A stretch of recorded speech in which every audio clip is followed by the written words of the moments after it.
This is our new float.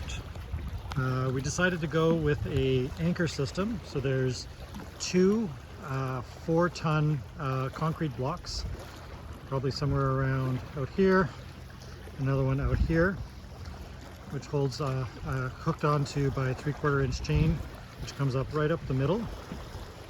And then you can see down here, I don't know if you can see it on this, but there's chain coming up into the middle on this one, which comes over here onto that big rock, and then on the other side comes up taut and into there.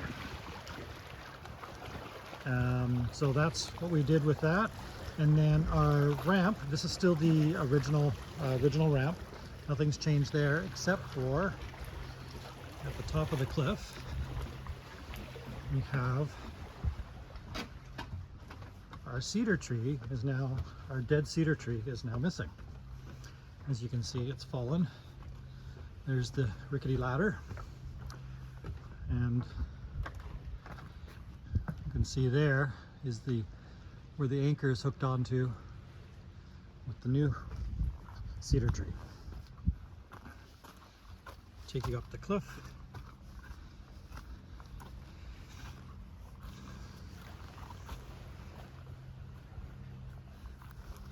I'll show you the route, why it was so important that we remove it. As you can see here, ignoring the cabling, that's how much rot was in that cedar. It was definitely not in good shape. So our new cedar tree, which is well supported, a nice big tree, not been topped, so we don't expect it to die. And here we have our anchoring system. The original two concrete blocks are still there, and what I've done is I've added chain. Originally we had a winching system, which I still used to get everything installed and set up properly, but it's this chain here that's a big chain change. As you can see,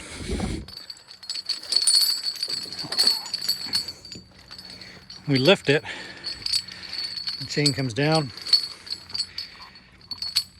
Part of the problem, or part of the challenge we had with the ramp, was that when it's in the down position at low tide, because it's such a low tide, it would be really heavy and hard to lift up. And so what we ended up doing is we had to have basically a variable weight. So as the ramp goes down, more chain gets added on, comes off the ground and gets added on to the counterbalance of the ramp, which makes it easier to lift. And it's fairly consistent. So I have a bunch of chain down there, which just lifts up. We're at high tide right now, so I can't show you what it looks like, but it works like a hut down. We also have some safeties and other mechanisms in here. And then once we get the new ramp, we're going to create, I'll have to get some additional chain because of course the new ramp is bigger and longer. So I'll show you the cliff top on the next video.